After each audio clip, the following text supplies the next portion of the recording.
어쨌든 대리점연합회는 단체 협약을 체결했고 조금 우리가 이제 이 대리점연합회랑과의 이제 단체 협약은 우리가 방어적 입장이었잖아요.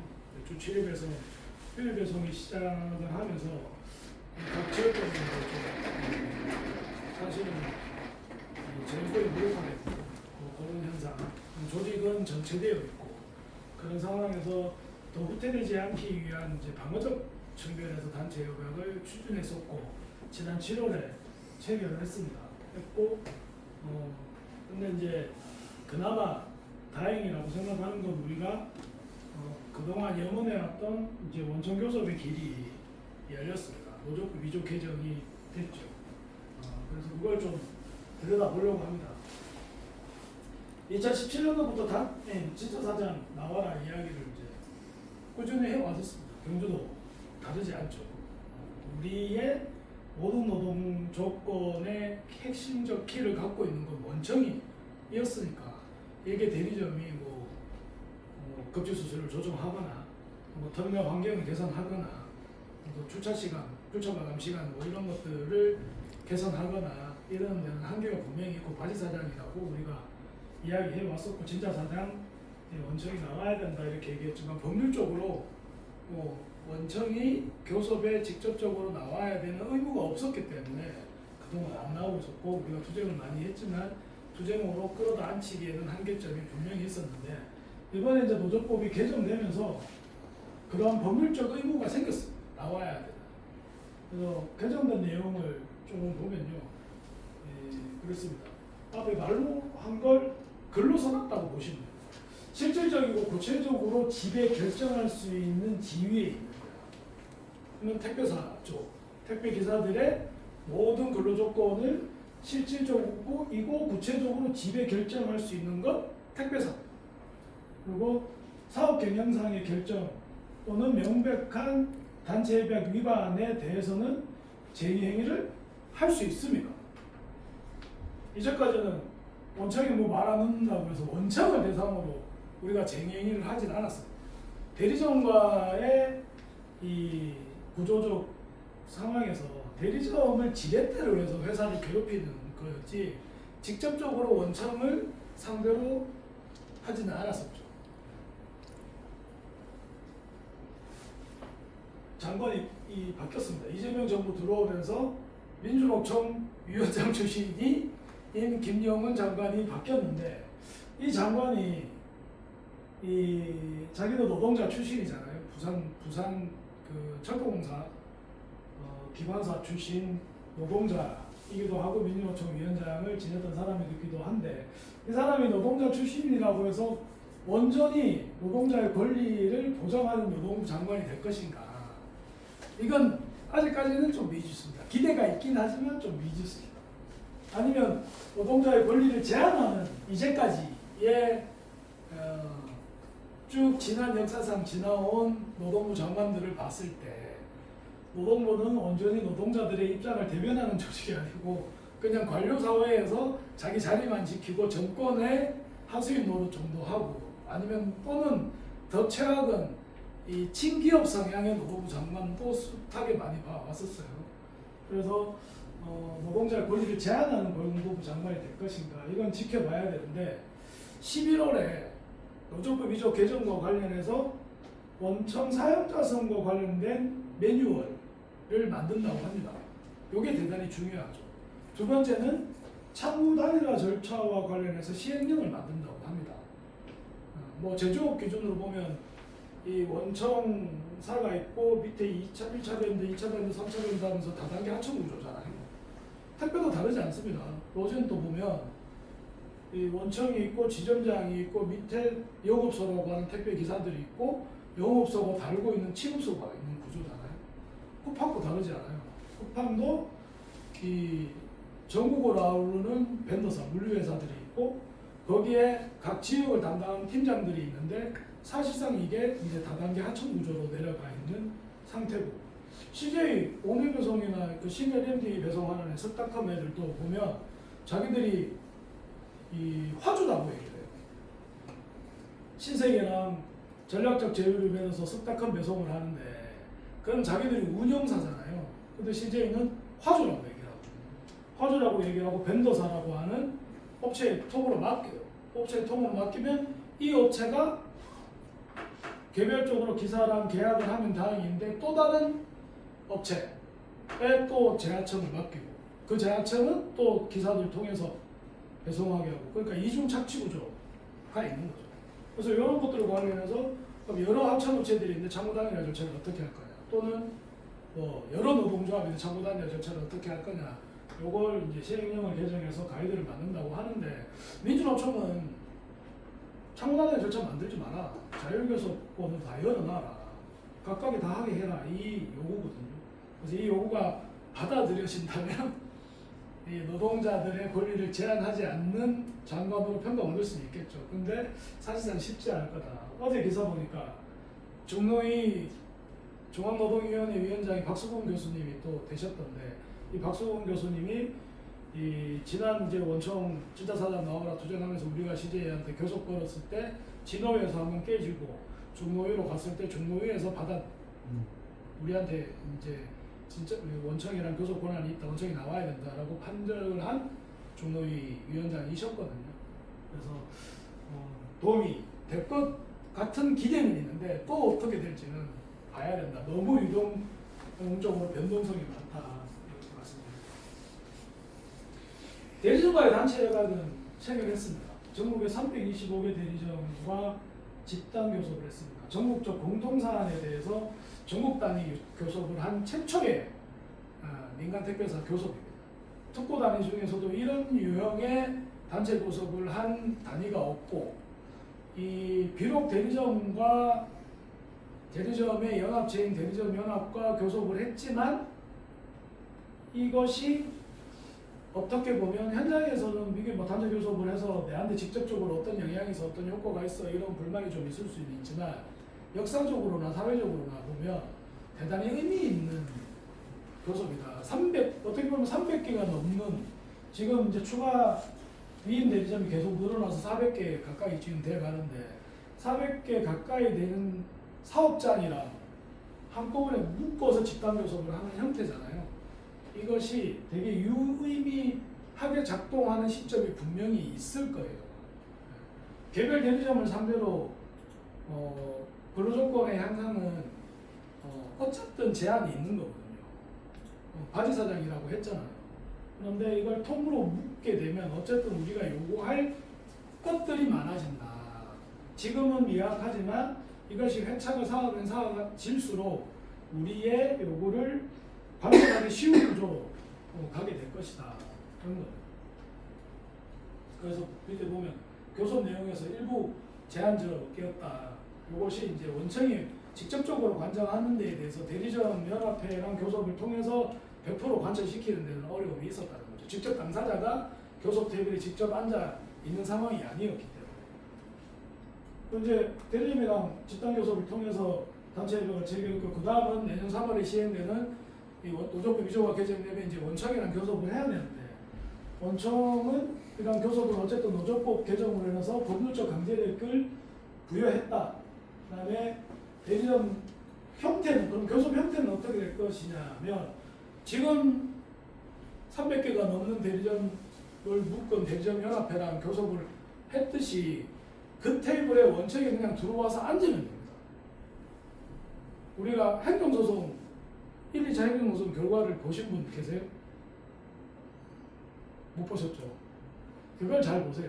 6대 의제, 우리가 요구하는 6대 의제가 있습니다. 6대 의제 중에 어떤 의제는 이 원청과 직접 교섭을 해서 풀어야 된다. 그런 거고 어떤 의제는 대리점과 원청과 같이 교섭해서 풀어야 된다. 이렇게 판시가 이미 돼 있습니다. 그런 구조로 봤을 때 지금 현재 대리점 연합회와의 이제 테이블에 원청만 불러다가 같이 앉히면 되는 구조가 이미 만들어져 있다는 거죠.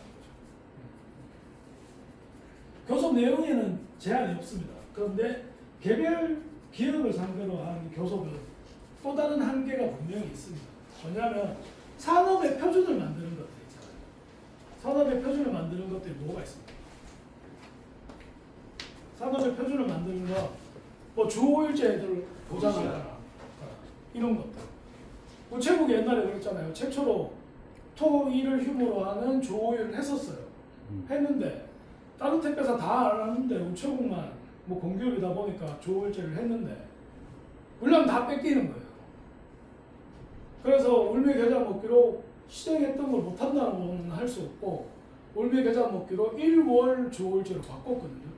1월 주 5일제를 바꿨는데 쿠팡이 등장하면서 계속 뺏기니까 또 저당과 경쟁하고 뺏기니까 주 7일째 어떻게 좀 해보려고 계속 이제 넘나드는 거죠. 간보는 거죠. 그래서 어떠한 기업이 선도적으로 주 5일을 했을 때 그 기업은 살아남을 수 없기 때문에 그 기업이 개별적으로 주 5일을 보장해 줄 수 없는 구조다 하면 다 같이 해야 기업이 사는 거고 그 속에서 전체 택배 노동자들이 이 편차 없이 표준으로 쉴 수 있는 구조인 거죠. 대표적으로 주 5일 얘기를 한다. 그래서 뭐가 필요하냐면요. 300요섭이 필요한 겁니다. 다시. 택배 산업이잖아요. 우리는 산별 노조잖아요. 어느 특정 회사에만 조합원이 있는 노동조합, 기업 노조처럼 그런 노조가 아니고 전체 택배사의 조합원들이 두루 걸쳐서 있는 산별 노조잖아요. 택배 산업의 전체를 앉혀놓고 택배 산업에 관련된 이 사용자 전체를 붙여놓고 하는 산별 교섭이 필요하다. 그래야지만 이 산업의 표준을 만들어갈 수 있는 거다.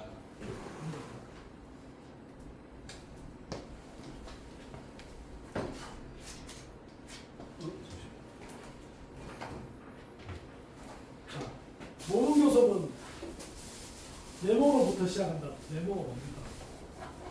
진성이 형 말고 알잖아.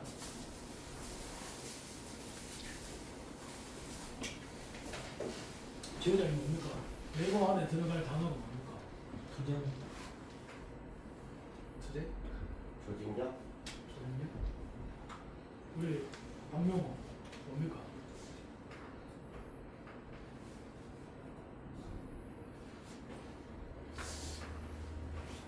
우리 강설래 요구? 우리의 요구? 아니 대신? 90점. 모든 교섭은 요구안으로부터 네, 시작합니다. 요구. 의제로부터 요구. 시작합니다. 우리가 원청이랑 교섭을 하려면 이 교섭을 나와야 되는 대상한테 원청한테 뭘 요구합니까? 요구한. 교섭 요구를 하잖아요. 근데 요구를 하려면 그 요구에 뭐가 담겨야 됩니까? 요구안이 담겨야 되잖아요. 의제가 있어야 될 거 아닙니까? 그잖아요. 뭐 출장 시간 11시로 해달라든지 급지 수수료를 한 100원 좀 올려달라든지 예? 그잖아요. 그런 요구안으로부터 시작합니다. 요구안을 내고 교섭을 하자고 했는데 교섭을 안 나오면 투쟁하는 거지. 그잖아요. 안 받아들이지. 그래서 모든 교섭은 요구안으로부터 시작하는 거예요. 문제 되네요. 그래서 현재 이제 여기 이 설문조사 내용은 없는데 현재 조합원들이 가장 요구치가 높은 건 수수료예요. 수수료. 그잖아요. 근데 수수료가 상식적으로 생각을 해보면 우리 2017년, 18년 이때는 뭘 했어요? 단돈 10원, 20원만 올려줘라 이렇게 얘기해요. 근데 여기 만약에 수수료가 10원, 20원 오르면 야 잘했네, 이번 교섭 잘했어, 투쟁 잘했어 이렇게 생각하실 조합원이 단 한 명이라도 있을까요? 있을까요? 우리 사무장님 있을 것 같습니까? 난리 나겠죠. 그러면 한 얼마 정도 올려야 된다고 생각하세요? 최소 100단위. 50원? 내가 한 100원 정도 올리면 뭐 좀 했네 이럴까요? 잘했다 아니. 그 현재 택배사는 물동량이 전체 한 60억 개 정도 됩니다. 60억 개 정도 되는데 CJ가 예전에 20억 개 이상 했었습니다. 지금 24년도 기준으로 몇 개 정도 하냐면요. 16억 개 정도. 물량이 많이 빠졌죠. 16억 개 정도 하는데 곱하기 100원 해보세요. 1600억. CJ 영업이익이 한 2,400억 되거든요. 1600억 내나 이러면 그림이 그려지십니다. 22년도 정도 파면 되지 않을까요? 저는 그렇게 생각하거든요. 그래서 근본적 문제를 먼저 바꿔야 되는 문제라고 저는 생각합니다. 왜냐하면 오늘도 그 사무장 앞에 가니까 딱 하는 거 있는데 1,800원이라고 하던데요. 그 수수료 체계를 표준화시켜야 됩니다. 택배사별로 수수료 체계가 다 다릅니다. 한진 옆에 있는 한진은 3개 급지로 돼 있어요. ABC. 네, 3개 급지로 돼 있어요. 롯데는 우리와 유사합니다. 우체국도 우리랑 유사합니다. 로제는 어떠냐면요. 이 택배 요금 기준으로 2,500원 이하는 정액입니다. 2,500원 이상은 정률입니다. 반영된 게 오롯이 택배 요금만 반영되어 있습니다. 급지 나발이 이런 거 없습니다. 근데 CJ를 보면 이 밀집도에 따른 급지 플러스 택배 요금은 집합 물량 플러스 무게, 부피가 다 포함되어 있잖아요. 근데 우리는 지금 그걸 인정을 할 수 있나요? 아니 이따 많은 거 와도 우리는 이걸 들고 5천 올라가려면 짜증나는데 그냥 짜증납니까?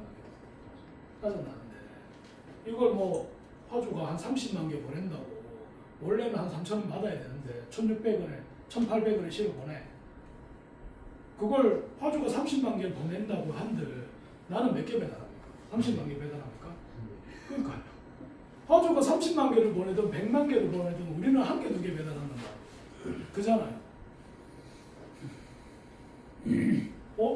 이게 급지 수수료표에 보면 반영이 되도록 돼 있지만 화주가 화주가 물량을 얼마나 보내냐에 따라서 지들이 디스카운트 해주거든. 그러면 그걸 직접적으로 배송하는 택배 기사들은 내가 투입되는 노동력이 반영이 돼 있나요? 안 돼 있나요? 안 돼 있는 거잖아요. 좀 불합리하지 않나요? 저희는 그걸 불합리하다고 다들 생각하고 있습니다. 저단가 물량 갖고 지금 전국이 난리 아닙니까? 회사는 먹고 살려고 하니까 화주를 안 떠나보내고 신규로 좀 보내는 사람들 데리고 오려고 하니까 저단가 경쟁한단 말이에요. 그러니까 작년에 300개를 배송했던 사람은 올해는 330개를 배송해야 작년 수입이 될 겁니다. 왜? 택배 요금에 연동해서 수수료 급지 체계가 돼 있으니까. 지금은 물성 기준 다 없어진 거나 마찬가지예요. 그래서 노동력이 투입되는 물성 기준으로 변경하는 걸 고민해야 된다는 겁니다. 우리는 이게 경험이 있습니다. 우체국이 예전에는 통일된 정액제였어요. 건당 뭐 100 얼마? 1,000 얼마? 이렇게 정액제였는데 21년도에 첫 교섭할 때 수수료 체계 개편 요구를 했고 우체국이 연구 용역을 통해서 바꿨죠. 급지 플러스 택배 요금 물성이 포함된 그걸로 바꿔서 1인당 평균 한 5, 60만 원의 임금이 상승된 효과를 누렸습니다. 그래서 이건 직접적으로 10원 올려달라고 20원 올려달라 얘기하지 않고도 실질적 임금이 향상된 경험이 있기 때문에 어쨌든 그런 이 요금 체계의 불합리함을 극복하고 노동력이 투입되는 합리적 체계로 우리가 바꾸길 요구를 해야 된다 이렇게 생각하고 있습니다. 방향은 아직 정해지지는 않았지만 어쨌든 이 안전수수료제 또는 뭐 표준수수료 체계, 저는 표준수수료 체계라고 처음에 이름을 지었는데 우리 박석원 대표님이 이것보다 안전수수료 요금제가 더 먹힌다 이렇게 해서 안전수수료 제도 도입이라고 했는데 어쨌든 노동력이 투입되는 것에 비례해서 우리가 요금이 책정돼야 된다. 물성 기준으로. 그게 물성 기준이다. 또는 이런 것도 향후에는 고민해봐야 됩니다. 기본급 플러스 건당 수수료 제도 도입을 고민을 해봐야 된다. 우리는 특고라서 건당 수수료를 지급받잖아요. 그잖아요. 그러니까 나는 출근을 해 일을 하고 출근을 하는데 누구는 300개를 배송해. 물량 많은 구역에 300개를 배송해.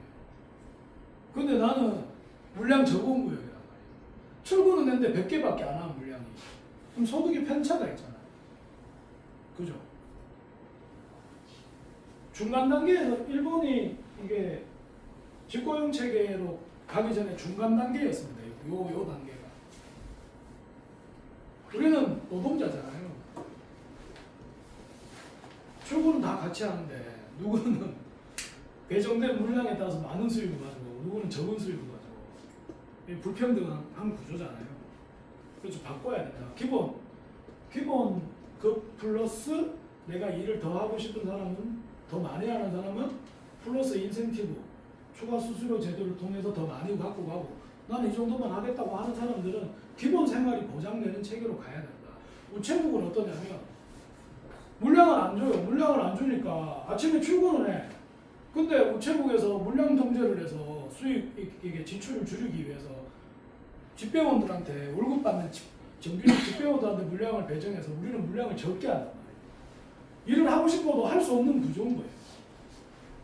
그래서 일을 하러 나왔으면 최소한의 기본 소득은 보장해줘야 생활이 될 거 아니에요. 그런 개념에서 제안하는 겁니다. 그리고 원천교섭이 열리고 이후에 뭐 산별교섭 한 가지 열어지면 사실상 주기적인 수수료 교섭의 이 사이클이 만들어지잖아요. 적어도 2년에 한 번씩은 단체 교섭을 하도록 돼 있기 때문에 그래서 이런 구조를 안착화시켜 나가야 된다. 두 번째는 이제 특구차별적 문제인데요. 수익감소 없는 주월 근무제를 제도화해야 됩니다. 주 4.5일째 얘기하고 4일째 얘기를 하는데 뭐 택배는 여전히 주 6일은 고사하고 주 7일을 하자고 하잖아요. 그래서 수익감소 없는 주월 근무를 제도화해야 된다. 그리고 쿠팡이 얘기하는 것처럼 누구나 다 언제든 쉬고 싶을 때 쉬고 아프면 쉴 수 있도록 연간 12일의 휴가 제도를 확립해야 된다. 그런데 고용 안정의 보장 수수료 미지급에 대한 대책 수립이 필요하다. 특히 요즘 CJ 같은 기준으로 그렇고 한진도 그렇고 보면 주 7일이 시행되면서 대리점을 운영하기 대단히 힘든 과도기적 상황입니다. 그래서 주 7일을 안착화시켜서 제대로 운영을 못하는 대리점들은 자발적으로 자기가 대리점 손 놓고 나갑니다. 근데 이걸 수수료를 먹고 튑니다. 문제는. 먹고 튀는 게 문제가 됩니다. 지금. 그러니까 원청도 답이 없는 겁니다. 이게 제도적으로 보완책이 없기 때문에. 아니 임금 근로자들은 근로기준법 적용받는 근로자들은 노동청에 가면 어떻게든 해법이 나옵니다. 근데 우리는 근로기준법 적용받지 못하는 특고기 때문에 개인 사업자이기 때문에 민사로 진행이 돼요. 그 남양주에 양지대리점이라고 있는데 거기 소장이 여자예요. 한 6개월 전부터 작업을 해서 재산을 다 빼돌렸어요. 그리고 2달치 미뤄서 그냥 튄 거예요. 답이 없는 거예요 지금. 미치고 환장하는 거죠. 그래서 그런 어떻게 보면 제도적으로 이런 미비한 것들을 만들어내기도 해야 됩니다. 사실. 한진도 마찬가지. 그다음에 터미널 환경과 관련해서 주차 공간 유기 시설, 터미널 환경, 그다음에 터미널 배송지 원거리 및 직관선 배송 환경에 대해서 우리가 터미널 환경 개선 요구를 해야 되고 교섭을 통해서 폭염, 폭한, 폭우, 폭설에 대한 대비도 만들어내야 됩니다. 우리가 이제 지난 여름에 CJ 기사 3분이 어쨌든 폭염으로 돌아가신 걸로 유추하는 3분이 돌아가시고 대통령실 앞에서 기자회견 했을 때 폭염 대책을 발빠르게 이제 CJ가 공격 안 당하기 위해서 내기는 했었죠. 작업중지권 비스무리한 걸 스스로 개인이 판단해서 작업을 중지할 수 있도록 이제 열어놨는데 그걸 제도화시켜야 된다. 근데 점점 더 더워지잖아요. 온도 기후로 지금 변하고 있기 때문에. 지난 9월 26일 속도보다 생명 택배 사회적 대화기구가 출범을 했습니다. 그 많은 조합원들이 이 사회적 합의가 쿠팡 사회적 합의인 줄 알고 있는 것 같아요. 그래서 조합원들이 내부에서 관심도가 좀 많이 없습니다. 저는 그게 좀 답답합니다. 안타깝게도 23년도부터 쿠팡의 이 배송 시스템이 다른 택배사들로 다 정리될 거다. 그럼 우린 다 노동조건 우대될 거다. 그래서 쿠팡 조직 사업 해야 된다. 라고 얘기했는데 아직도 고마양 고꼴입니다. 그러니까 결국은 이 단계까지 온 거죠. 그래서 어쨌든 애를 쓰고 짜내서 사회적 합의판을 만들었습니다. 만들었는데 여전히 뭐 쿠팡을 위한 사회적 합의냐 이렇게 얘기하는데 그렇지 않습니다. 현재도 쿠팡은 그렇게 이야기를 하고 있습니다. 2,400만 명 활성화 고객이 피해를 입는다. 지금 언론에 나오는 게 불편하다, 소비자가 피해 입는다 이 프레임이잖아요. 그래서 내가 사실 2차 회의에서 내가 지랄을 했는데 우리 요구안을 던졌으면 쿠팡이 거기에 대한 답을 줘야 됩니다. 우리가 요구안을 냈습니다. 요구안을 냈고 그 요구안에 대한 해설도 한번 안 했습니다. 요구안만 내고 그러니까 우리가 해설도 안 낸 상태니까 쿠팡은 답은 전혀 안 했겠죠. 또는 대안을 내지 않았겠죠. 근데 그걸 누구나 다 예상하는 회사가 의도적으로 흘린 겁니다. 한국경제에다가 단독으로 올려서 새벽에서 금지로 올린 거 아닙니까? 그래서 이 논쟁이 붙어 있는 거죠. 지금 사회적으로. 그래서 내가 지랄을 했거든요. 그래서 사회적 합의는 1, 2차 사회적 합의 내용을 보완해야 되고 쿠팡의 사회적 합의 1, 2차 사회적 합의 이행을 강제해내야 됩니다. 그게 대단히 큰 숙제다. 그러면 우리는 나머지 택배사들은 뭐냐면 1, 2차 사회적 합의 때는 택배 노동자 처우 개선 항목에서 명확한 명제가 있었습니다. 바로 때문에 죽어나가니까 노동시간을 줄여야 되는데 노동시간 어떻게 줄일 거야? 조사를 해보니까 무임금 공짜 노동 이 이야기를 우리가 했지 않습니까? 배송 나가기 전에 다 짐 빼고 나간다 아닙니까? 다. 그래서 분류작업 하루에 적어도 3시간 많게는 대여섯 시간 이거 드러내면 노동시간을 획기적으로 준다 아닙니까? 그거 분류작업 없앤 거잖아요. 그잖아요. 산재고용보험 가입률이 현격히 낮으니까 택배요금 올려서 원청이 직접 부담해 명제가 명확했습니다.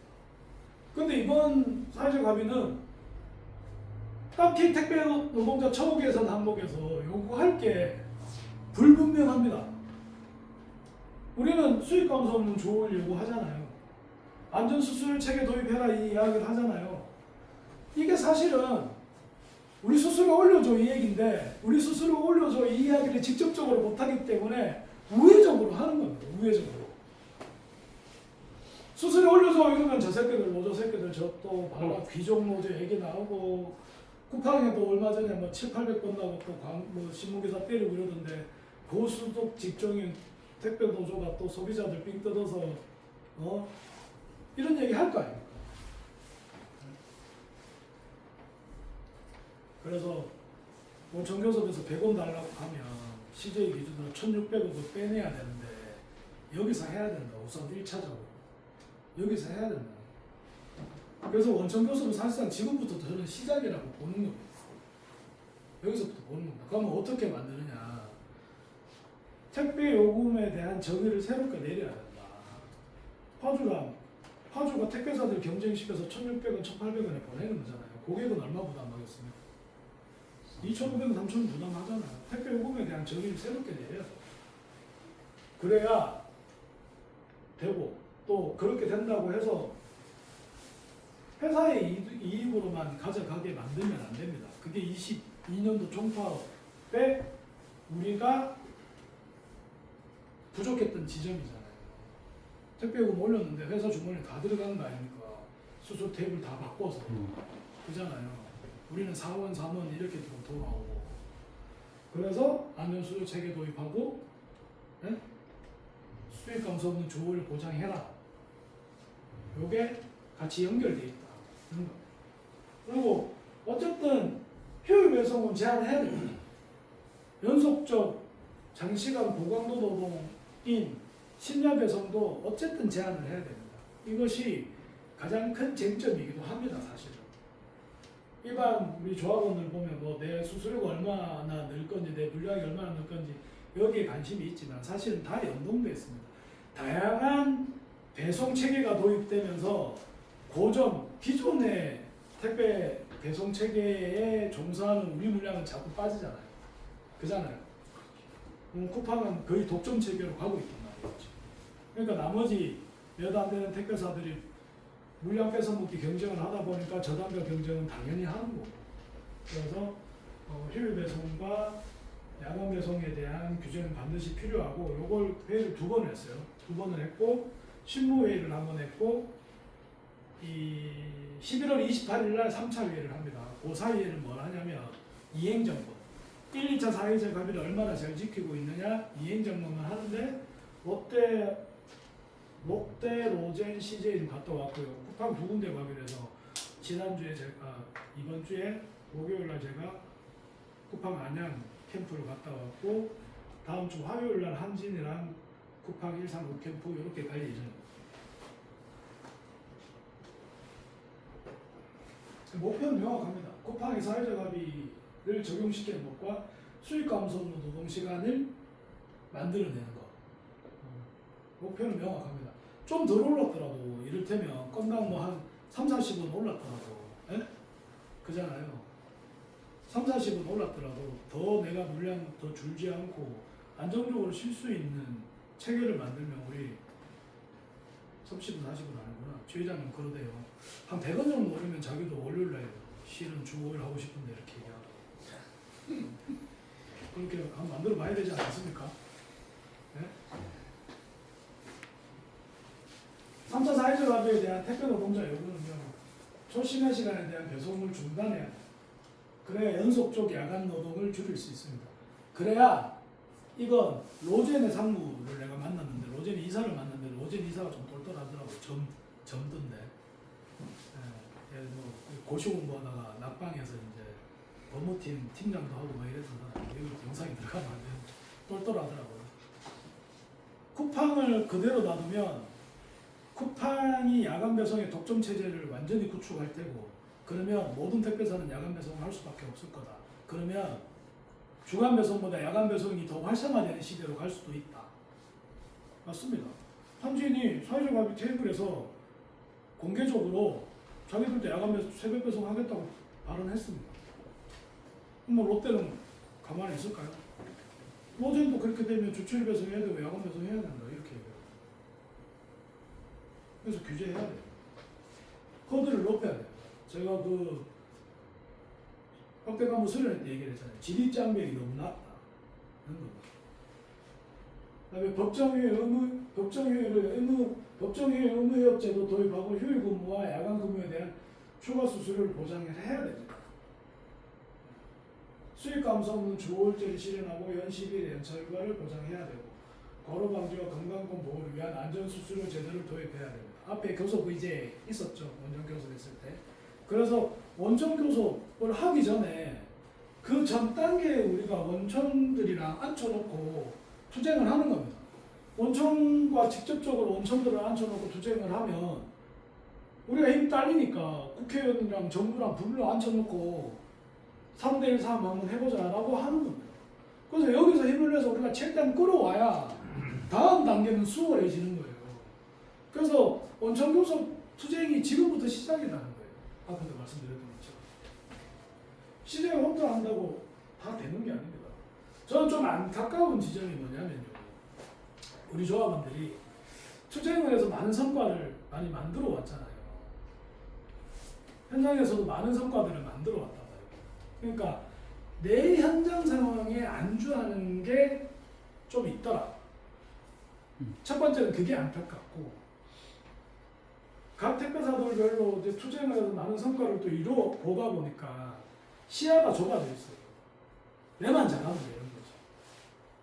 근데 결국은 심야 배송, 새벽 배송, 휴일 배송은 함께 택배사만 뭐가지 쪼은다고 해서 이걸 해결할 수 없잖아요. CJ 또 대표가 쪼은다고 해서 CJ가 안 한다고 해서 다른 택배사 다 안 하냐?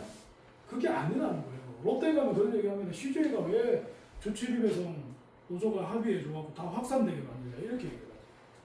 아니 CJ가 합의해서 확산되는 게 아니고 이미 쿠팡이 하고 있었기 때문에 그 모델이 점점 확산되는 거고 CJ를 못하게 한다고 해서 안 하냐 그러면 한진이 롯데가 로젠이 우체국이 아니다. 한진이 결정적으로 하게 된 이유가 뭔데? 내부 도착고장의 제1 배송 택배사는 CJ이고 제2는 어디입니까? 한진입니다. 한진에서 주철 배송 누가 안 해? 안 하면 물량 뺄 거야. 내가. 우체국은 뭐라는지 아십니까? 내부 도착고장 서비스를 연간 230만 개 한대요. 많지도 않아요. 230만 개 하는데 우체국 휴일 배송 안 하면 이 물량 다 뺄 거예요. 이렇게 얘기를 한대요. 결국은 화주가 갑질하는 거잖아요. 화주와 택배사의 관계는 결국은 택배사가 을이란 말이에요.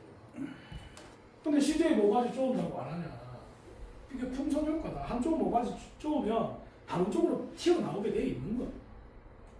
다 같이 해야 된다. 그거 뭐 CJ 왜 하냐? 그럼 CJ가 사올 준비를 하면 롯데나 로제나 한진도 같이 사올 준비를 해야 되는데 남일처럼 본다 아닙니까 사실. 같은 노조 내에서. 그잖아요. 우리는 경험이 있습니다. 모두가 다 함께 싸웠을 때 가장 큰 성과를 냈던 경험이 있습니다. 이게 역사적 사실입니다. 그 성과를 또다시 만들어 가야 됩니다. 이건 사회적 합의에서. 일반 택배 노동자 산별 청파업을 준비하자. 청파업 할 수 있습니까, 진영? 할 수 있습니까? 그러니까 이제 법무장이 다니면서 이 얘기하니까 전부 다 눈이 동그래진다고 하는데 사실 우리는 아직 1만이 안 됩니다. 1만 조직사업에서 1만 돌파하자고 했는데 1만 몇 년 전부터 했는데 1만이 아직 안 됩니다. 그나마 요즘은 CJ가 조직사업이 좀 되고 있습니다. 경기에서 특히 많이 되고 있습니다. 주 5일제를 강제 시행을 하는 것 때문에 지금 현장이 들썩들썩하고 경기가 그에 맞춰서 선전전 또 비조합원 간담회를 잘 조직하면서 지금 한 6, 7개 지회가 준비를 하고 있습니다.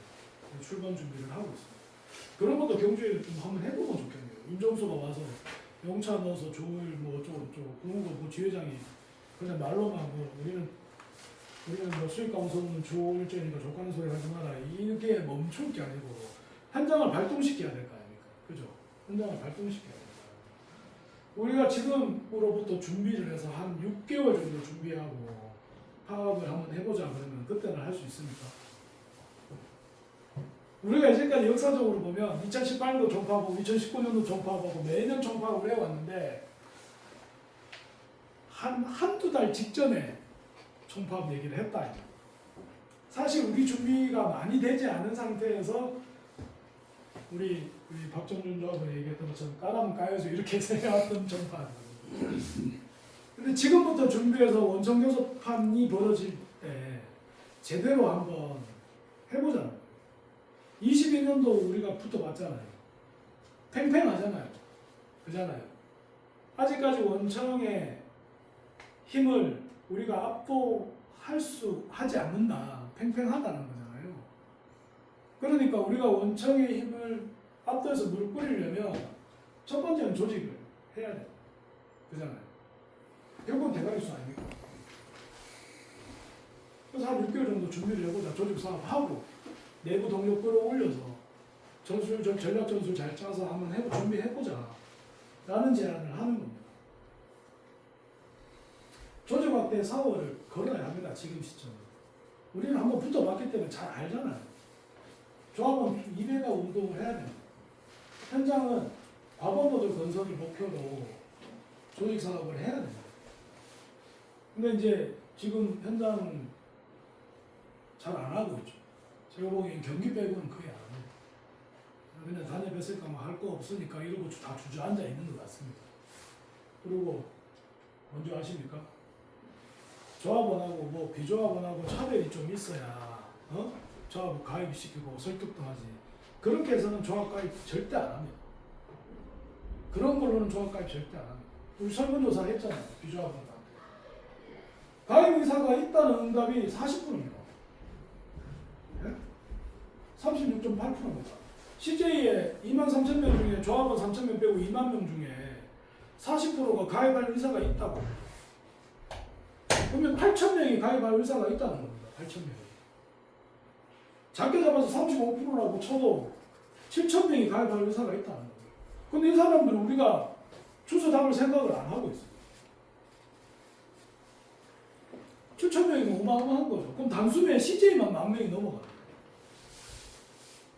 그러면 원청이랑은 안 싸워도 요구하면 다 들어주게 돼 있습니다. 그런 판으로 가야 되려면 조직 사업을 해야 된다. 이 전체 응답자들 중에 세부적으로 노동조합에 가입하지 않는 이유가 뭐냐고 이렇게 물어보면, 네? 가입 의사가 있다는 응답자들 중에 파업 등 노동조합 활동에 참여하는 것이 부담스러워서가 24%. 이건 일단 가입시켜놓고 나중에 보고 그건 안 해도 되니까, 당장 안 해도 되니까 이렇게 설득하면 됩니다. 그리고 교양사업을 통해서 인식을 바꿔내면 가능한 영역 아닙니까, 우리가 현장에서. 네? 근데 아직도 노동조합에 가입하면 해고 등 불이익을 당할 수 있어서가 40%. 적극적으로 홍보를 해야 된다는 거예요. 작지만, 부끄럽지만, 이 노동조합의 활동은 성과적으로 대외적 홍보를 해야 된다는 겁니다. 지회장이 임정수가 왔어. 용차팀 불러서 1월 주월째 그냥 쉬게 해줄 테니까 용차팀 우리가 부를게. 얘기하면 아까도 얘기했다시피 지회장이 그냥 소장한테 족발 소리지 마 이게 아니고, 그렇게 했더라도 현장에 캠페인 형식으로라도 해야 되는 거 아니냐. 야, 원청이 압박해서 대리점이 강제적 주 5일을 시키려고 해. 우리 수입은 누가 보장해줘? 자율적이지 않은 주 5일은 우리는 반대. 수입 감소 없는 주 5일제 보장을 해야 돼. 이 이야기를 해야 된다는 거예요. 선전부, 자체 선전부를 만들어서. 제가 그 출차 시간 관련해서 선전부를 한번 지회장님한테 드린 적이 있는데, 김포나 이런 데는 사망사건 나면서 대단히 많이 위축되어 있습니다. 2시, 3시 출차를 한대요. 지사장은 우리 조합원들을 거들떠도 안 본대요. 그 조합원들이 대리점 소장 사망사건 이후에 대단히 많이 버티면서 있는데 고립되어 있는 거죠. 그래서 캠페인처럼 한번 해보자. 우리 단협 내용에 기준 출차 시간이 있고, 그 기준 출차 시간은 조합원들만 혜택 보는 게 아니다. 지사가 이 출차 시간을 지키게 만들면 전체 터미널 종사자들이 다 혜택 보는 거 아니냐. 저녁 있는 삶을 살게 만드는 것 아니냐. 그래서 노동조합 가입 의무는 차지하고라도 노동조합이 발벗고 나서서 전체 택배 노동자들을 위한 주도적 역할을 노동조합이 하는 것을 보여주자. 우리만의 리그로 만들지 말고. 택배 노조는 처음 창립할 때부터 어떤 이야기를 했는지 기억하세요? 전체 택배 노동자를 대변하는 조직이다. 이런 이야기를 했습니다. 그건 변함이 없습니다. 여러분들도 그렇잖아요. 그잖아요. 그래서 그런 운동을 해야 된다. 노동조합이 나만 먹고 살려고 하는 게 아니고, 나만 아니면 내가 아니고, 응? 모든 택배 노동자들의 권익을 위해서, 모든 택배 노동자들이 삶을 변화시키기 위해서 노력하는 조직, 이걸 보여줘야 된다는 거예요. 그래야 적어도 그러면 36% 중에 얼마가 더 될 거 아니냐는 거죠. 그걸 지금 경기에서 내가 경기지부장이랑 논의해서 선전활동, 그 다음에 서명운동 이런 거 하면서 지금 7, 8개 정도에서 7개 정도 창립 준비를 하고 있거든요. 그게 먹힌다는 거예요. 그런 것들을 한번 해보자.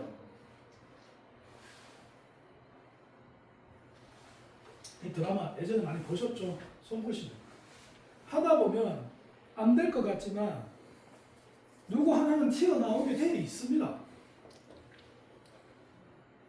우리가 누구처럼 저기 어디 가면 그러더라고요. 조합원 6명 자기들끼리 딸랑 있으면서 조직사업 좀 하세요 이렇게 얘기하면 터미널에 한 200명 있는데 저 새끼들 다 빨갱이에요. 이럽니다. 우리는 막 소수 적에는 우리는 잘 지내고 있습니다. 걱정하지 마세요. 이렇게 얘기해요. 그러지 말고, 네? 어렵고 힘들지만 지속적 조직 사업을 하면 그 중에 반드시 한 놈은 나오게 돼 있습니다. 그 경주에 여러분들 나왔잖아요. 여러분 경주는 한 놈이 아니고 여러 놈이 나와서, 네? 오랫동안 고생한 측면도 있지만 오랫동안 많은 것들을 만들어 온 것들도 있잖아요. 그잖아요. 그래서 11월 23일 택배노동자 시민대회를 합니다. 쿠팡에 시민들이 피해를 입는다 이 논리를 깨기 위해서 택배노동자 노총에 기획을 했다가 시민들과 함께하는 시민대회로 조직을 했습니다. 여기에 전체 조합원들이 참여할 수 있도록 이 간부 동지들이 예를 좀 써주셨으면 좋겠다 이렇게 말씀을 드리고 중요한 시점이 있습니다. 28일 날 3차 회의를 하거든요. 그래서 중간 시점에서 우리가 정부와 택배사와 이 국회를 압박할 수 있는 하나의 이제 좋은 시기를 11월 9일에서 미뤘는데 오히려 더 미룬 게 잘 되지 않았냐 이렇게 생각하고 있습니다. 12월 15일은 택배노동자 정책대회를 합니다. 정책대회는 다른 거 없습니다. 택배노조가 앞으로 무엇을 갖고 어떻게 살아갈 건가를 이야기하는 자리입니다. 예전에 이제 택배노조 발전 전략이라는 걸 골방 같은 데서 만들었습니다. 쉽게 얘기하면. 뭐 골방은 아니지만 사실 노조의 주도적 역할을 하는 지부장 몇 사람, 중앙에 중앙에 이제 초대위원장, 그다음에 그때 당시에 진경호 전 위원장이 수석이었죠. 그다음에 유성욱 뭐 이런 사람들이 한 7, 8명 모여서 골방에서 맨날 회의하면서 만들었습니다. 택배노조 발전 전략. 거기에 담긴 걸 거의 다 이뤄냈습니다. 이루어가고 있는 과정이기도 하고.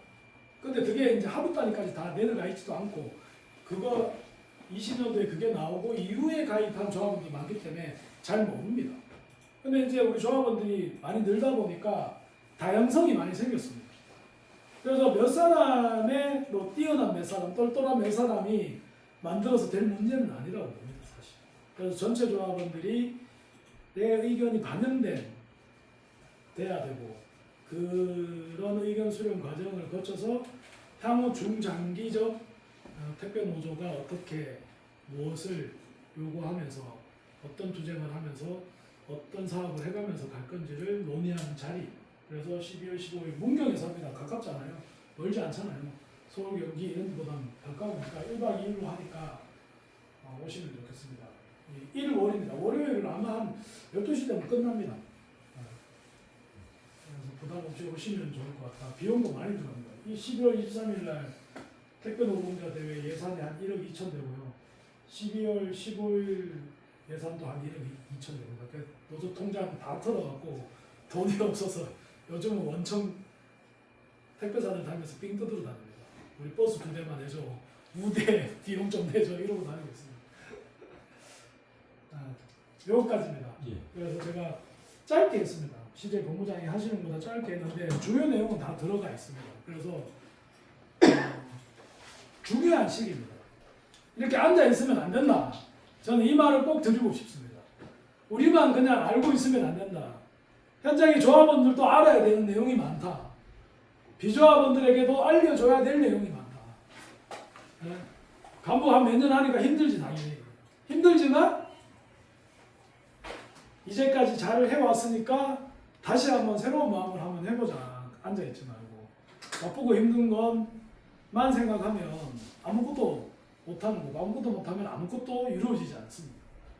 그런 명언도 있잖아요. 그래서 여러분들은 잘해 오셨으니까 앞으로도 잘 하실 거라고 보고 다시 한번 일어서는 경주주행을 했으면 좋겠습니다. 수고하셨습니다.